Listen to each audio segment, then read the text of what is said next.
Welcome to this solo episode of the Live Shit Get Banged podcast. It is Coach Sophia here. I'm recording this from my car in a Starbucks car park. And let me tell you, the topic that we are going to be talking about today is one that has been vital for me across the last week and that I will continue to be practicing because I've just touched back from the gorgeous south of France where I was living in Nice on the beach. I definitely had the benefit of a lot more sun than I would normally in November. And I've come back to the sunny UK weather. It is grey. Every day has been grey. It has been raining. It's getting dark at 4:30. And because of this, alongside getting lots of feedback from my clients this week about how the winter months have kicked us all in the dick and how we are all struggling with the pain of the grey weather. And if your alarm has been going off for the last few weeks and it's dark and cold outside and you're waking up in the morning and thinking, fuck this, I don't want to go to the gym today. I cannot be bothered to go for a walk today because it's fucking grim outside. Well, this episode is for you. And even without me traveling back from France this year, this is honestly something that hits me every single year because I'm the biggest summer baby ever and I thrive in the summer. And the idea of romanticizing my winters has honestly pulled me through some really challenging moments for my mental well-being, my career, and just life in general. And there was a time where I used to wake up at 4 a.m. every morning to train my first 5 a.m. PT client in the gym. Or sometimes it would actually be to open up the gym. And after this, I would then have more one-to-one clients, a very small window to train myself or go for a walk. And then I would teach classes in the evening. So let me tell you, in the winter, some weeks I would go the entire Monday to Friday without seeing any daylight. And let me tell you, it was absolutely freezing in those gyms too. And there have been years when I have lost myself in the winter. My routine has gone out of the window and I felt really low mood and unmotivated to get anything done. And tapping into some of the practices that I'm going to share with you today have been what has dragged me out of it. So we're going to talk about both practical and mindset tips. And I think it's important to acknowledge, first of all, why we might feel this way in the winter. Because no matter where you are in the world, if you are heading into autumn or winter season, you will likely be faced with less sunlight, which means less vitamin D, which supports our mood, energy levels amidst other functions, and less serotonin from that sunlight exposure, which helps us with motivation, focus, emotional regulation, good mood. And this can fuck with our sleep cycle as well. It's cold outside and we can be more confined to indoor spaces. So basically, the universe is working against us. And for a lot of us, we also have the pressure of wrapping up the year for work, the looming approach of Christmas, and especially if you have children, it can feel really like we are in a rat race. And what we basically want to do is start to create those same little glimmers of joy that we experience in the summer, like the warm air and the sunshine on your face, or going out for a lovely long walk and that endorphin feeling that you get afterwards. And we want to create those little glimmers in the winter as well.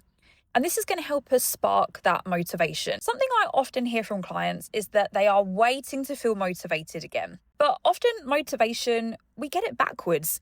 We wait for the motivation to come. But what we actually want to do is find a way that we can light that little spark and create the momentum first, rather than waiting for it to happen. Because let me tell you, it ain't coming, okay? It ain't coming. And we have to create it ourselves. And the first thing that I'm going to suggest here is adjusting your routine. If you are going into the winter months expecting to be able to stick to the same routine in the summer, well, let me tell you, you're going to be struggling. It's now going to be getting dark earlier, especially if you're in the UK. It's getting dark at about 4 p.m. at the moment. And this means that if you are somebody that walks in the evening, those evening walks are going to immediately go out of the window. And it's highly likely that when you get home from work, the first thing that you're going to want to do is curl up into a little ball and become a hedgehog. Because let's face it, that feels way more tempting. The thought of, I will just go on my walk tomorrow, or I will just go to the gym tomorrow, will likely start to tickle your fancy a little bit more than usual. Now, this is when it can get really easy to fall into a pattern of pushing all of your workouts and all of your walks until the end of the week. And Thursday or Friday comes around, you're feeling like a baby slug, you've got no steps done, you've got no workouts done, and you're kicking yourself thinking, oh, for God's sake, I should have made the most of that window that I did have. So what we're going to do here is pivot. We're going to adapt. We're going to change the goddamn rules. First and foremost, it is likely going to mean changing your schedule to make the most of the sunlight. Because if it's getting dark at goddamn 4 p.m, chances are we're only going to have a very small window to get outside, to get moving, to get that vitamin D. So this will likely look like putting any outdoor walks that you are planning to do earlier on during the day. Not only is this going to help us put your activity levels at the forefront of your day, so we can get out of the way, we can get it done, get it ticked off, but it's also massively going to support your sleep cycle. Your circadian rhythm kickstarts in the morning when we see sunlight and we get moving. So if we can get some sunlight earlier on during the day, and if we can get moving early on, it's really going to support a healthy sleep routine. It's also going to mean that we can get in that cheeky serving of vitamin D, and that we can make sure that we are actually getting the movement done. Now, this all sounds very well and good, but you might be thinking, but Soph, I have commitments. I have kids to drop off at school. I have work hours. My partner can't, change schedule around. And this is where it might mean sitting down with a pen and paper and looking at what is actually going to be practical for you. It might mean sitting down with your partner and your work diary to wiggle things around and create the space as best you can. I'm not saying that it's going to be perfect, but we're going to give it a good shot. And this takes me back to one of my PT clients that I worked with a few years ago. She had 2 children, she worked a full-time job, and she also had a partner who worked full-time. It was difficult, but every single week she sat down with her partner and looked at the small windows where they could juggle childcare and her working hours so that she could schedule in her steps and her workouts. She blocked it in the diary, she locked off the time, and we got it done. Now, was it perfect? There were some weeks where she couldn't commit, or the work times changed and she had to move around sessions. But every single week she gave it a good try. It was never about striving to get everything perfect, but it was about striving for consistency. And even when her routine was super busy, we still aimed for a baseline and creating as much time as we possibly could. And this is something that I have also changed in my routine. And even though I loathe training in the evening, for half of my week, I now do evening sessions in the gym so that I can make sure that I can get outside and get my steps in during the day. Now, is it perfect? No. Do I love it? No. But it does mean that I can be a consistent bunny and get that movement in and get the job done. Now, the second thing I wanted to talk about is creating little winter glimmers to make movement feel less miserable. And I get it, okay? When that alarm goes off in the morning, your first thought is likely, I just want to stay in bed right now. It's fucking miserable outside. It's raining. It's cold. I can't be arsed. And this is where we can actually bring in a little bit of comfort. So we can curate a winter gym vibe. And I want you to be thinking cozy, oversized fleeces, fluffy socks, so you're feeling cozy and comfortable in the gym. It might mean making a new gym playlist that you can look forward to with some winter tunes. Get the Christmas songs in there if you're ready for Christmas. Something that I used to do when I had the 4:30 a.m. drives into the gym, I used to make my car a little sanctuary with a cute winter air freshener. I'd make sure that it was clean and tidy. I'd put my coffee cup in there. I'd have a little playlist ready on the go. I even read somebody that did this and put in car blankets to make it more cozy. And it's so trivial, but that small action made me less reluctant to want to get in the car in the morning. If we're looking at this from a walking perspective, so if you are feeling reluctant to go out for your winter walks, it might mean investing in a waterproof coat and wellies so you can tackle the rain. And if I'm honest, I recommend this anyway, especially if you live in the UK, because let's face it, this is us now. For the next 6 months, it's raining, it's cold, it's muddy. So investing in a good waterproof jacket, a good pair of wellies, or just even chucking on like your old dog walking coat. Like, it doesn't matter. It doesn't need to be particularly aesthetic. But it means that you're not going to be thinking, God, it's going to be freezing outside and I'm going to get soaked. It might also mean like choosing some podcasts that you want to listen to whilst you are out for a walk. It might even mean making a nice coffee so you feel like a bougie bitch whilst you're out and about. It might mean listening to an audiobook whilst you're out for your travels. It might even mean putting emphasis on how good that warm house feels afterwards when you get back. This is where we actually want to tap into that slowness and coziness of winter. We don't need to be steaming ahead, full systems go, and embracing our inner David Goggins. And it can be really nice actually to tap into combining a little bit of that winter coziness and the slowness of winters with getting into the gym and with going out for your walks and pairing those two things together. And this can then become our little winter glimmers that we're actually looking forward to. And I'm not saying that it's going to be perfect. And yes, sometimes it might feel a little bit delulu, like in the morning when I'm getting in my cozy car and I've made myself a coffee and I'm kidding myself that I want to be driving to the gym in the freezing cold.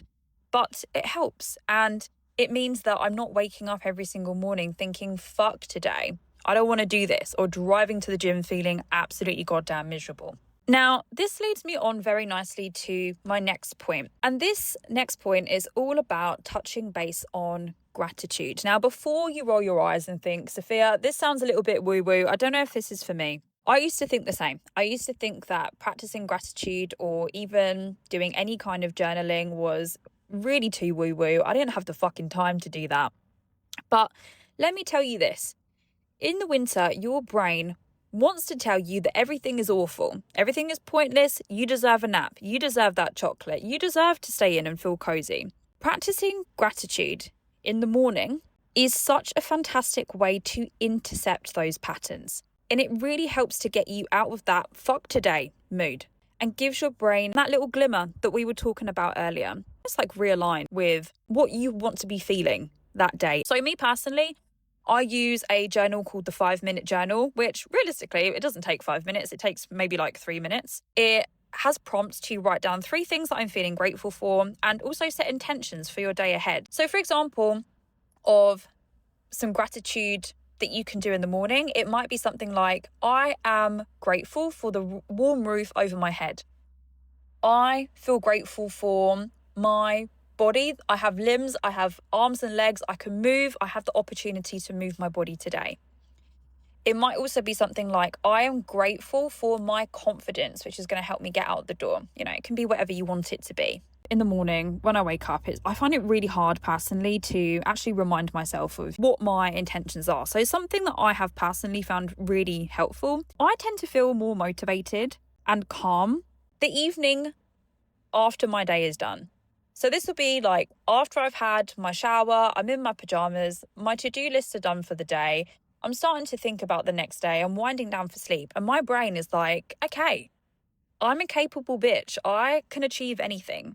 So this is when I have taken it upon myself to actually set my goals and plan my following day the night before. And if you have a very chaotic mind like mine, I tend to put in the exact time in which I need to do things, and I make it very visual. So I wake up in the morning and the first thing that I see is like, oh yeah, I actually fucking like need to show up for myself today and I need to be here at this time and this is what I want to do. And it means that I'm setting these intentions and planning out my day when my brain is clear, when my brain is calm. And morning me without my visual cues finds it quite hard to tap back into this. But because I've done it the night before, it's already laid out and ready to go. So let's take, for example, I set my goals on a Tuesday evening. So Wednesday, I normally do group coaching check-ins with the Blitz Your Bits gang.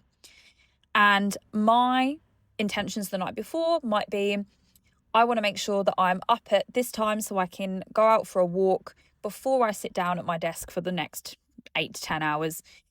I'm going to make sure that I get to the gym in the evening because I know that it's going to help me feel better and unwind for my day. I'm going to make sure that I drink water throughout the day to help me stay hydrated and help me stay focused. Really simple goals. And then I will have my notebook out in front of me and I will have it there as a visual cue throughout the following day. Now, let me tell you, it doesn't always go to plan, but it definitely helps. And then last but certainly not least, we're going to talk about reducing friction. I think most people believe that they need more motivation to get shit done. But actually, sometimes what you need is less barriers to actually make it happen. I'll give you a few examples in regards to getting into the gym and going out for a walk. Putting out your gym clothes the night before so that you're not waking up in the morning and thinking, fuck, I haven't even chosen my gym clothes and I'm going to run out of time. Packing your gym bag and just keeping it in your car or keeping it by the front door so you don't forget it. It might be putting your coat by the door and making sure that you've got your wellies ready to go so you can get out and go for a walk. If you are going to the gym after work, it might be making sure that you are bringing a snack into work with you so you can go straight from work to the gym. These tiny things remove that feeling of having to do 3 or 4 things before you even get to the gym or before you even go out for your walk. And these are really tiny things, but in the moment when you're feeling low on motivation, they can often be the barriers that stop us from getting there. It's not actually, going to the gym. Often once we're there, we really enjoy it. But it's that thought of, oh God, I've got to do like 3 or 4 things before I even get there that often make it harder. Just because we are heading into the winter months doesn't mean that we stop. You still have your long-term goals that you want to work towards. And often when that momentum drops, it can feel so much harder to pick it up again. And all of the things that we've spoken about today, getting in regular sunlight, getting in your daily movement, getting in regular gym sessions, these are going to be things that are going to really help to support our mood, support our energy levels. And whether you're working towards fat loss, whether you're working towards muscle building, or whether you're simply working towards just building up consistency with your habits, these are little routines and rituals that are going to massively support us with that so that we don't have to stop for 2 weeks and then find it really bloody hard when we can't drag ourselves out of that pit to get going again. We're really working towards building that identity of you are somebody that can look after themselves. You are somebody that can stay consistent, and even when you really don't feel like it. And what we're tapping into here is creating an environment that is going to help you show up for yourself in the most challenging months. And even if it isn't as exciting, and even if you aren't thriving as much as potentially you did do in the summer, we've still made steps in the right direction, quite literally. And we have still kept that momentum, which makes things so much easier to then ramp it up as we head into the start of 2026, instead of feeling like you are starting from scratch and all of your intentions have completely gone out of the window across the end of 2025. So I hope that there are some little snippets from today that you can take away and implement into your routine. I would love to hear from any of you guys on stories, or feel free to send me a DM on Instagram of anything that maybe resonated with you today. I want to take this opportunity for thanking every single listener from today's episode. Coach Ben and I will be back together next week. And I'm honestly buzzing for the next few episodes ahead. We've got some really juicy plans for you guys. And I will see you then in the next episode of Live Shit, Get Banged.